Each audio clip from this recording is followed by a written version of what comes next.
आदित्यनाथ ने मेरठ में बनी स्पोर्ट्स यूनिवर्सिटी को लेकर बड़ा बयान दिया है। मुख्यमंत्री ने कहा है कि एक समय ऐसा था जब उत्तर प्रदेश में खेलों को समर्पित कोई स्पोर्ट्स यूनिवर्सिटी नहीं थी, लेकिन आज प्रदेश इस दिशा में एक नई पहचान बना रहा है। मुख्यमंत्री योगी आदित्यनाथ ने कहा है कि उनकी सरकार ने हॉकी के जादूगर और पद्म भूषण से सम्मानित मेजर ध्यानचंद जी के नाम पर मेरठ में स्पोर्ट्स यूनिवर्सिटी स्थापित की। ये विश्वविद्यालय सिर्फ एक शिक्षण संस्थान नहीं, बल्कि प्रदेश के युवा खिलाड़ियों के सपने को नई उड़ान देने वाला केंद्र बनने की दिशा में महत्वपूर्ण कदम। आपको बता दें कि मेरठ को स्पोर्ट्स यूनिवर्सिटी के लिए चुने जाने के पीछे भी एक खास संदेश है। आपको बता दें कि मेरठ को स्पोर्ट्स यूनिवर्सिटी के लिए चुने जाने के पीछे भी एक खास संदेश है। पश्चिमी उत्तर प्रदेश लंबे समय से खेल प्रतिभाओं के लिए जाना जाता है। यहाँ के गांवों और कस्बों में कई खिलाड़ियों ने राष्ट्रीय और अंतर्राष्ट्रीय स्तर पर देश का नाम रोशन किया।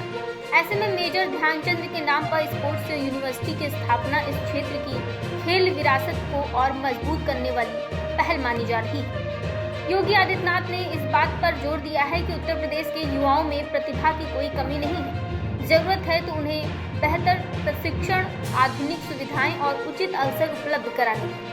सरकार का प्रयास है कि प्रदेश के खिलाड़ी सिर्फ राष्ट्रीय प्रतियोगिताओं तक सीमित न रहे, बल्कि अंतर्राष्ट्रीय स्तर पर भी देश के लिए पदक जीते। मेजर ध्यानचंद भारतीय हॉकी के महानतम खिलाड़ियों में गिने जाते हैं। उनके नाम पर स्थापित ये विश्वविद्यालय युवा खिलाड़ियों के लिए प्रेरणा का केंद्र भी बन सकता है। मुख्यमंत्री का ये बयान साफ संदेश देता है कि उत्तर प्रदेश में खेलों को लेकर सरकार की प्राथमिकता अब केवल प्रतियोगिताओं के आयोजन तक सीमित नहीं, बल्कि खेल, शिक्षा, प्रशिक्षण और प्रतिभा को संस्थागत आधार देने की दिशा में भी आगे बढ़ रहा है। मेरठ की ये स्पोर्ट्स यूनिवर्सिटी आने वाले समय में उत्तर प्रदेश के खेल भविष्य के लिए कितनी बड़ी भूमिका निभाती है, ये देखने वाली बात होगी। हर गांव में खेल का मैदान हो, ओपन जिम का निर्माण हो, हर विकास खंड में मिनी स्टेडियम, हर जनपद में स्टेडियम, हर कमिश्नरी स्तर पर एक स्पोर्ट्स कॉलेज और हर स्पोर्ट्स कॉलेज में एक centre of excellence. Centre of excellence का मतलब किसी एक खेल को लेकर के अंतर्राष्ट्रीय स्तर की जो भी विशिष्टताएं हैं, उन विशिष्टताओं को लेकर के हम इन प्रतियोगिताओं को पुराने खिलाड़ियों को कोचेज के रूप में रख करके उन प्रतियोगिताओं को आगे बढ़ाने का कार्य करें।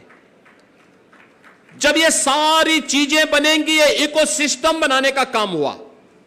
पहले यूपी में स्पोर्ट्स यूनिवर्सिटी नहीं थी, अब हमने मेजर ध्यानचंद हॉकी के जादूगर के नाम पर मेरठ में स्पोर्ट्स यूनिवर्सिटी बना दी है। अब वहां कार्य प्रारंभ हो गया है, पाठ्यक्रम प्रारंभ हो गए हैं, नई नई प्रतियोगिताएं वहां प्रारंभ हो गई हैं, वर्ल्ड क्लास इंफ्रास्ट्रक्चर दिया जा रहा है। डबल इंजन की सरकार के स्तर पर कोई कमी नहीं। युवाओं को इस अवसर का लाभ लेना चाहिए और याद रखना, खेल और खेलकूद की गतिविधियों से जितना हमारा युवा जुड़ेगा, उतना ही नशा से दूर रहेगा। याद रखना, दो प्रकार का नशा वर्तमान में पूरी युवा पीढ़ी के जीवन के साथ खिलवाड़ कर रहा है। एक नशा वह है जो ड्रग आदि नशीली पदार्थों के कारण पैदा हुआ है। नशा माफिया युवा पीढ़ी को निगल करके भारत को खोखला बनाना चाहता है।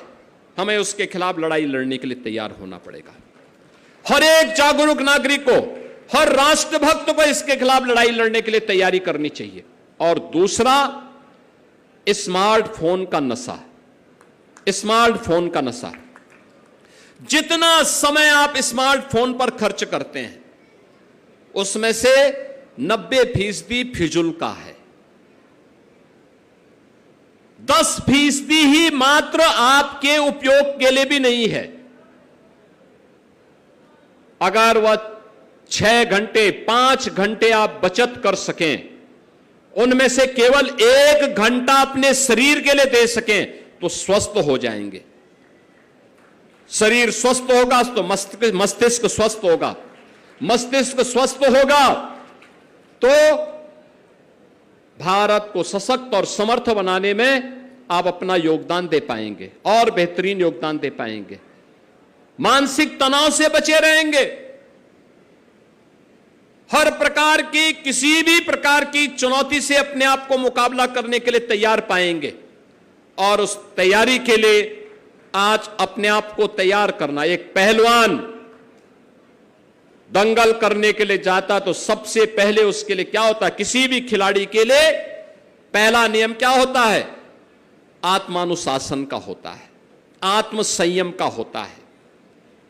समय पे जगता है, समय पे सोता है, खान पान के नियमों का पालन करता है, गुरु शिष्य की परंपरा का अनुपालन करता। आप देखते होंगे जब पहलवान आता अखाड़े में, कोच को भी प्रणाम करता है और अपने उस्ताद को भी प्रणाम करके वहां आता है। यानी श्रद्धा का यह भाव उसे आगे बढ़ने के लिए प्रेरणा देता है, उसको एक ताकत देता है।